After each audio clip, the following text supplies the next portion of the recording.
Hi, I'm Sean Lancaster. And I'm Rebecca Lancaster. We're a couple of over 40 amateur hybrid athletes trying to optimize our fitness and maximize our health. In this podcast, we share conversations about how we're elevating our strength, endurance, and nutrition to do our best to hold off Father Time and live our best lives. Join us as we try to integrate family, faith, and work with our training. This is That Hybrid Life, the podcast.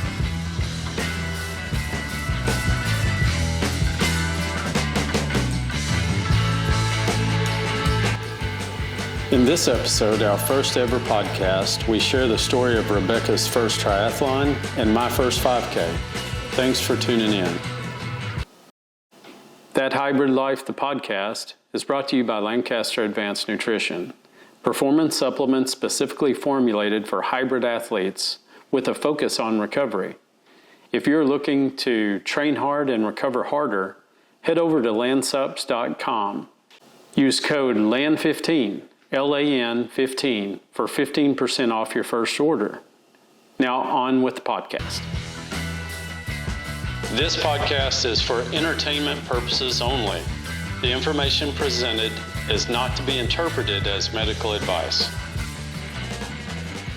And in doing so, we're going to talk a little bit about our background and what brought us to specifically triathlon, because when we talk about us being hybrid athletes, I think we're triathletes first. I think so. We started that way. Yeah. Started working, good Lord, I started working towards my first triathlon when I was like 19.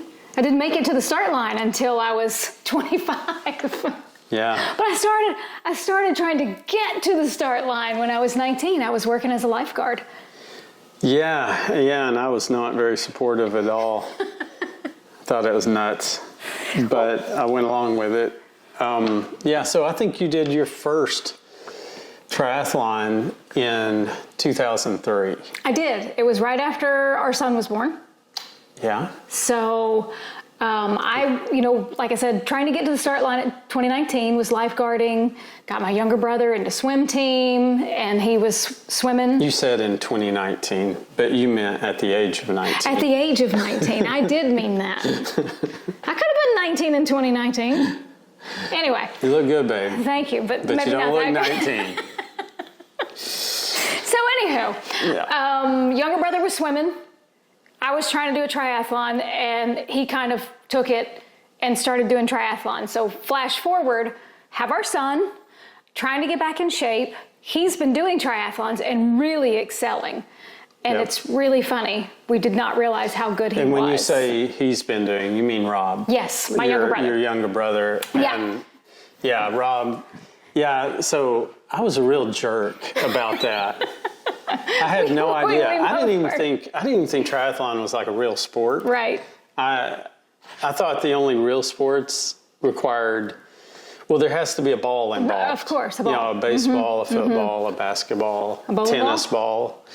Not so much a bowling ball, but okay. All right. It's okay. Yeah. I really did not appreciate just how good Rob was. Right. So I'm training. We've had Ben. And Rob wants to do Memphis in May. And there are going to be some pros at this meet and greet that he really wants to go to. I remember. So I sign up for Memphis, which by the way is an Olympic, not a sprint. But I look at the distances and I go, I can, how much farther is it? I'll be fine. So I get a bike from someone we know. It was like a used, So it was a kid's tank bike. Of a bike, right? So here's what's important about kids' bikes, especially in the early 2000s. They're heavy. People were not. I bet that thing weighed 30 pounds. I bet it did. But I'm slight. You can't tell on camera, but I'm not much larger than, say, a 12-year-old in height. Those bikes are difficult to find because, what are you going to do? So I needed like a 43-inch or 43 centimeter, 47 centimeter. So we find somebody that has a kid's bike, and it was a blue Cannondale. Yeah. So heavy. Yeah, it was durable. It was durable. That's right. It was going to be okay. And we knew nothing. No. So it had tires on it. I don't even think I checked the tires. I don't think you knew. No, I knew at that nothing. time, you didn't know how to change a tire. No. You didn't. And had you ridden, I guess you'd ridden it outside a couple of times, but you probably hadn't ridden it more than like 8 or 10 miles total. Nope. I mean, I thought, you know what? You just get on and you go. It's going to be fine. And you know what you do? You get on and you go, and it's going to be fine. So, but Memphis in May was actually kind of a big deal. It was a huge deal. That was a big triathlon back then. Yes. So who was there? It was Tim DeBoon and his wife, Nicole. Which Tim DeBoon, Ironman. Yes. He is the last, I'm pretty sure the last American to win Kona. Yeah. And he won it twice, I think. So Rob really wanted to go see him, and he had a friend with him. So we had a small child with us because, like I said, I just had Our them. son was almost 2, Yeah, I think. And you were a champ for, hanging with him during this thing. We actually had a lot of fun. But we drop him off. We're like, we're not going to the pre-race Drop meeting. Rob off. Yeah. Him and his friend, we do that. Yeah. And we're like, look, whatever. We didn't go see see these people. No. We Natasha Badman was there. Yeah. Also. Yeah. Who she won Kona like 5 times or something. I mean, and this is like at the height of their. Yeah. Tim had just won. So this was 2003. I think he won in 2002. Yeah. So I mean, he's On the heels. the reigning world champion. Mm-hmm. And we had no idea. Yeah. Yeah. So we were new and enjoying it. Well, anyway. So there was a problem with my bike in transition. This is way back in the day when they would call your number and go, hey, you're about to be deked. This was, and this was kind of unusual back then because it was a rolling start. Yes, rolling swim starts. Everybody kind of lined up and you went by number. So I'm hauling it to transition. My brother goes with me because it's my first triathlon. And even though it was important to him, he was still making sure I was good. So we went back, we fixed my bike. Transition was a hill. So I'm running up the hill to get, out of transition and back down. I cut the line. I'm like, it was supposed to be my turn. I'm late. I had no idea how it worked. I didn't realize I had to cross the line for them to punch my number in. We didn't know anything about chips, timing mats. So I thought maybe my time had already started. Yeah. So that was how I started. So I get in, I'm going. I'm headed out on the run. My brother's coming in. By the way, it's a long race. He's coming in. He's screaming for me. I'm like, my God, I've got another 6 miles and he's done. Anyway. So I finished, and it was here's great. the thing you kind of skipped over. It was a brutal bike for you. It was. Because the bike's a always couple of brutal. things. So an Olympic distance triathlon. Like 26 miles. 26 miles on the bike, which for experienced triathletes, that may not seem like a lot, but for someone doing their first ever who hasn't really trained, basically, that was a big journey. It was. And you didn't take any water. We didn't even know. I think I probably had one on my bike. Did you have a water bottle on your bike? I just wasn't confident enough. Oh, you couldn't drink. Drink That's what it was. Yeah. So you come in completely, and by the way, Memphis in May. It's in May, in Memphis. It's in Memphis, and I think it's mid to late May. That day was in the 90s, and it was sunny. It was May 20-something, 25th, 26th. It was sunny and in the 90s. But so, my brother's coming in. He's cheering for me like I'm the only one out there, which was awesome. He finishes. I finish. The whole deal is I have finished my first triathlon. That's all we celebrated. Yeah. He got like 8th. Yeah. And he thought he might be on the podium. Right. We're like, and dude, we we didn't gotta even go. want to wait. We're such jerks. I was an asshole. I'm so sorry about that, but I just didn't understand. I just knew I needed to get home because I had to work the next day. Got to work the next day. We had like Memphis. A 5-hour drive. But so that was my very first triathlon, and it was awesome. Did that one in May, and then I followed it up with one in August. I was. Yeah. It was horrible. And I was dehydrated. I was really worried about you. You were probably really close to heat exhaustion or I just didn't even care though. Once I recovered, it was the best thing ever. And I do that after every race. Every race, I hate triathlon. I'm never doing it again. And by the time we get in the car and get on the road, I'm like, okay, so I've got to sign up for next year. But we need something in between now and then. What are we going to do? So. Yep. And then you signed up for one of the greatest races, probably the best sprint distance race in the history of the world. It just is. At that time, River Cities Triathlon in Shreveport, Louisiana. Woo, Shreveport. Put on by Sports Spectrum for 40 some odd years. Started in 81, I think, or 80. 82. 82. Pretty sure. And I've got a shirt that says since 81. I know, but most of the shirts say 82. Do they? I think they made a mistake. Was that a typo? I think so. Okay.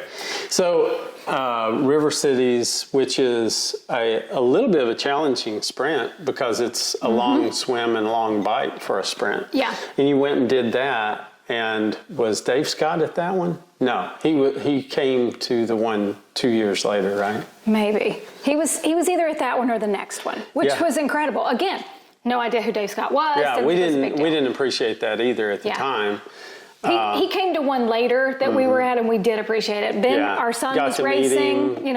Ben has grown up and has decided to race triathlon, and he got to meet him, and that was really cool. We got to meet Dave, and he was very approachable and kind and really encouraging to Ben. So big Dave Scott fans. That's kind of the whole sport, though, and that's one of the things we absolutely love about it.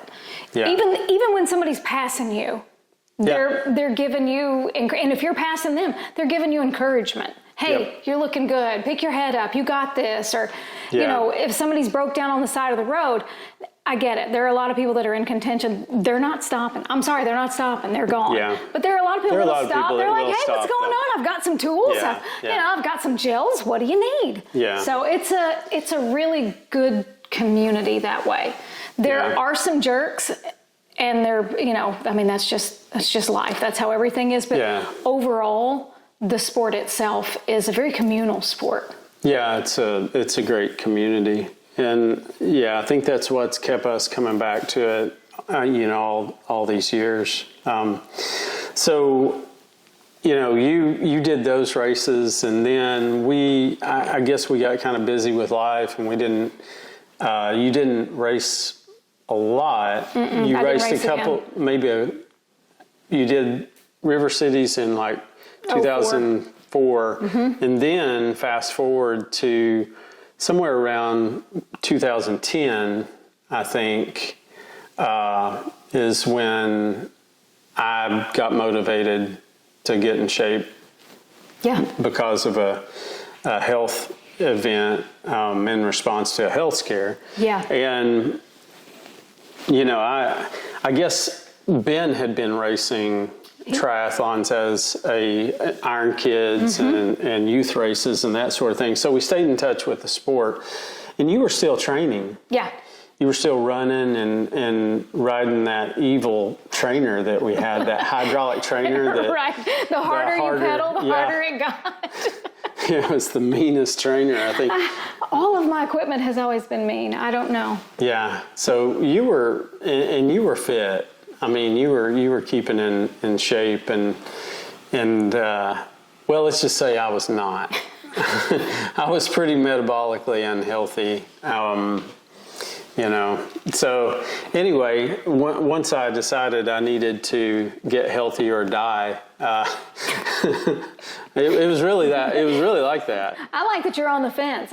I'm either going to get healthy or I'm going to die.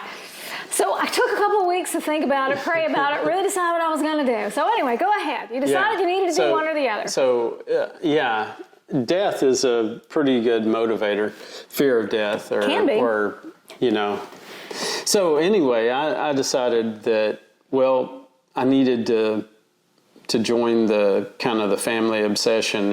And I'd always admired, I didn't really say much about it, but I admired you and I admired Rob, and I wanted to be part of that club. And so I was like, it's kind of the scariest thing I can think of is for me to think about doing a triathlon. And, looking back, it wasn't like I was thinking about signing up for an Ironman. I know a lot of people now, they'll jump right in, and, it's like, I'm on the couch right now. 60 pounds overweight. My blood pressure's 200 over 140. I'm going to do an Ironman. Do an Ironman. And hey, more power to you if that's where you're coming from. Mm-hmm. But that was not. But River Cities, because I had been there and I'd seen, and honestly, that drew some studs. Yeah. I mean, it was a highly. There were like 1,300 people that would come in and do this sprint, which was a half-mile swim, a 19-mile bike, and... I think that turned off, by the way. Because it's not moving? It was like, yeah, we're done here. I don't know. A little technical difficulty here. Let's see. And we're back.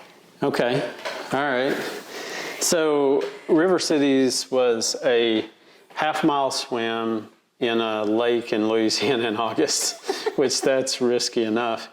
But half-mile swim for a sprint's a little long. Yep. I mean, these days for sure. That's 800. Back in the day, that's what it was, though. You know, sprints were half-mile swim, 13 to 15-mile bike, and a 5K. Yeah, and they've really kind of dropped that down to where now it's more like a 500-yard or 500-meter swim, and about a 10 to 12-mile bike, and a 5K. Yeah. It typically finishes with 5K, and River Cities finished with 5K. A little bit of a hilly little 5K. The bike is 18.6. But the bike was long. Yeah. Yeah, and it was kind of a cyclist race, evidenced by Lance Armstrong holding the course record. Right.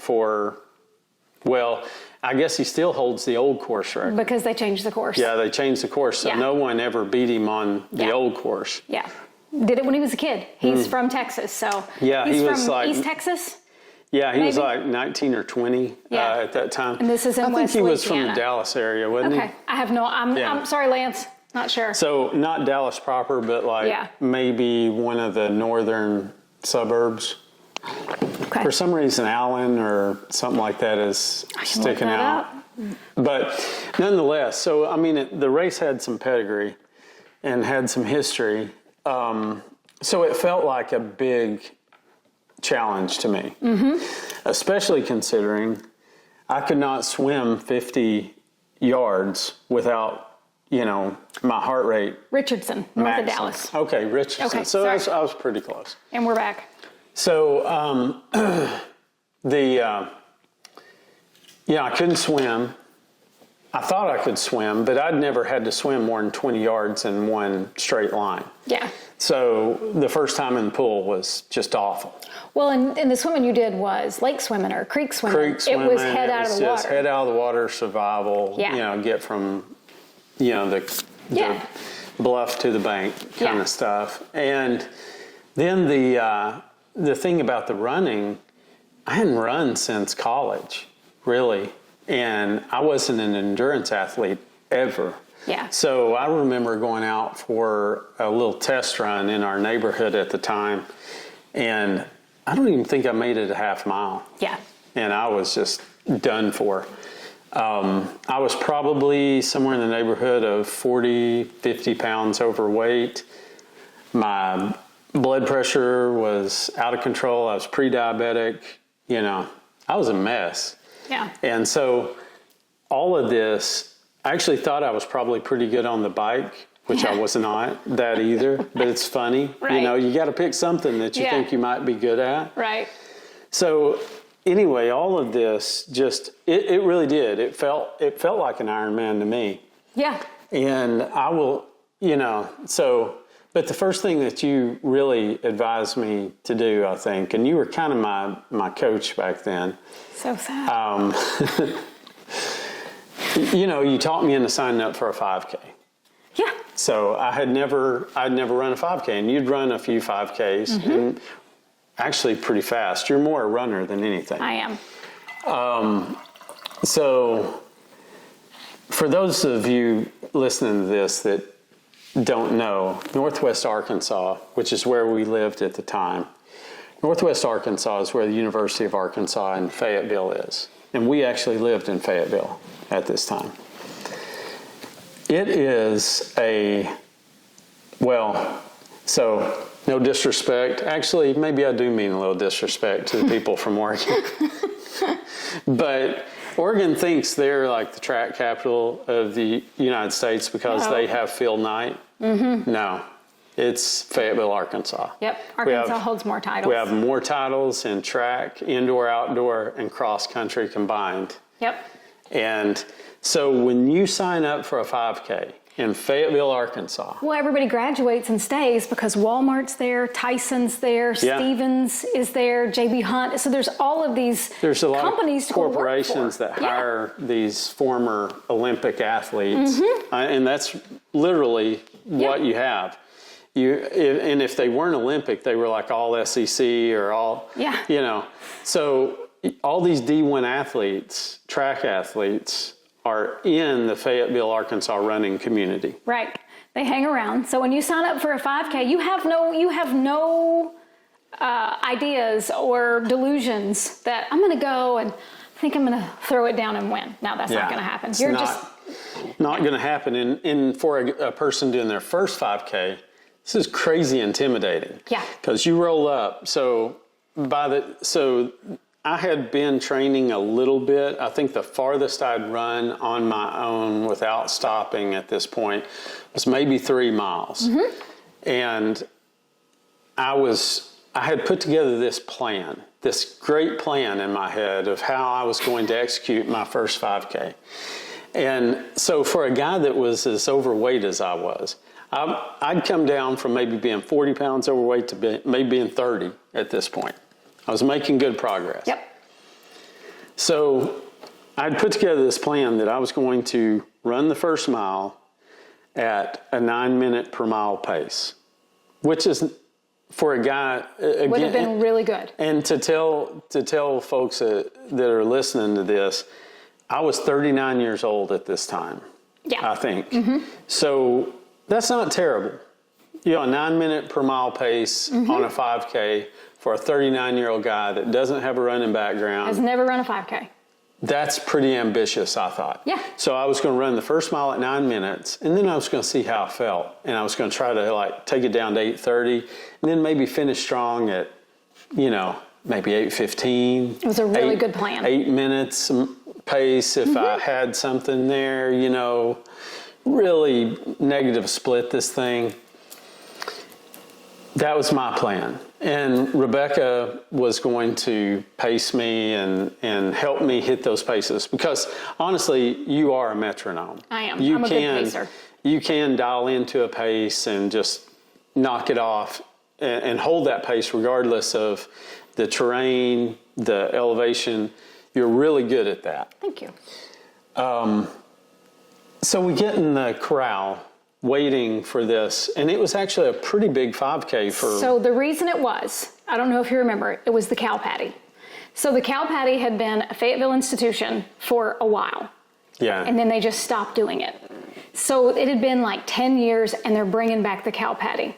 Yeah. So everybody and their dog turned out. And it was exciting. I'd never seen the course because it hadn't been around in a while. And so we get there. I should have known I was in trouble because you were just wired. I was. But I saw the course. I saw the first. So it starts in a field in this park. And it's the cow patty. It starts in a cow pasture. It's an old cow pasture. And you run about, I would say, 200 or 300 yards. And then it necks down. They put you on the trail in the park. You get on basically a sidewalk. And so there's a bottleneck. Just for a minute until you can get out of the park. And I say for a minute, like a half mile. Right. Till you can get out of the park. So my coach and pacer got a little excited. Decided that because there were so many people, and there were obviously some people there who were going to go much slower than we were. Strollers and dogs. And she did not want us to get caught behind these people.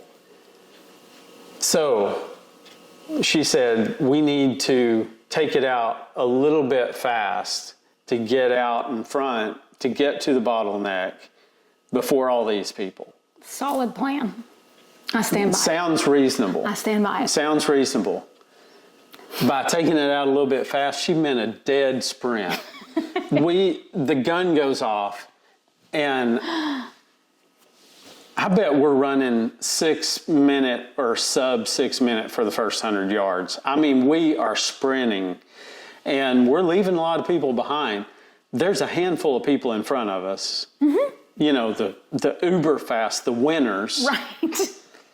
But we're right there. We hit so I'm like, all right, just hold your shit. Don't have a heart attack. Don't throw up.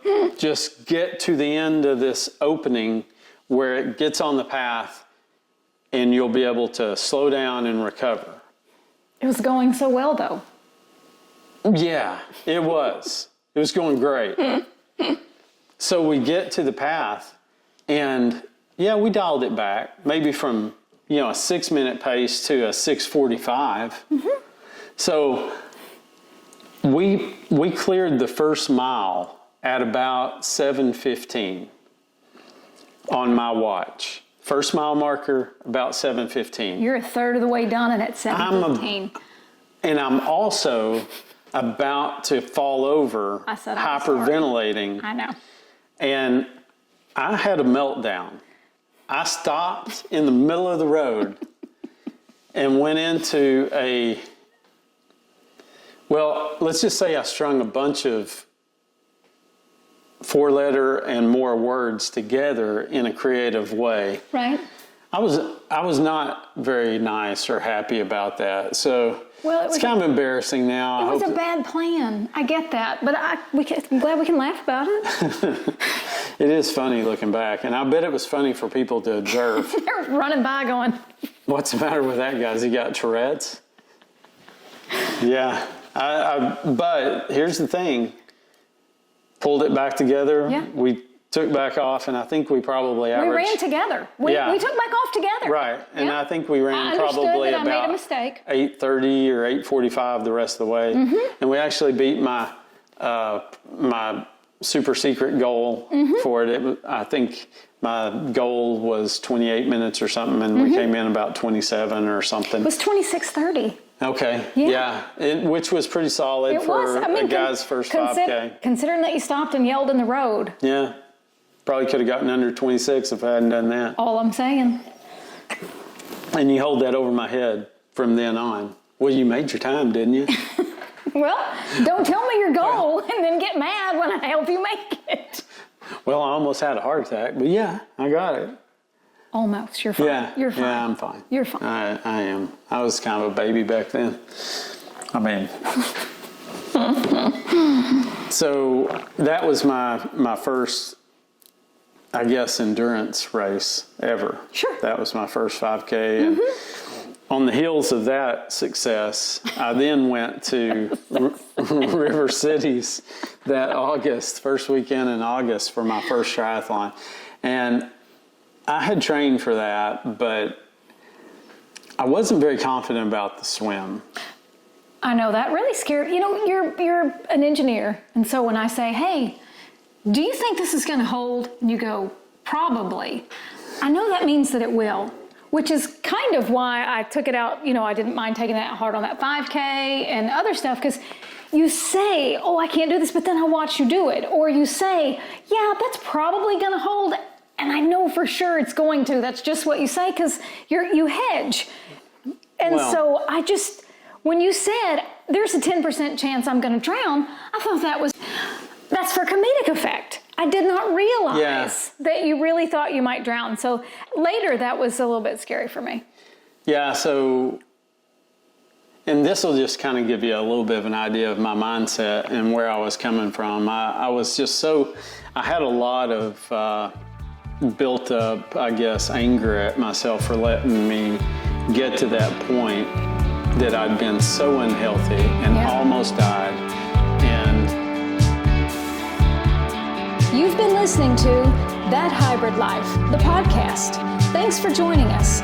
Tune in next time for episode 2, where we'll pick up with the story of Sean's first triathlon. You definitely don't want to miss that.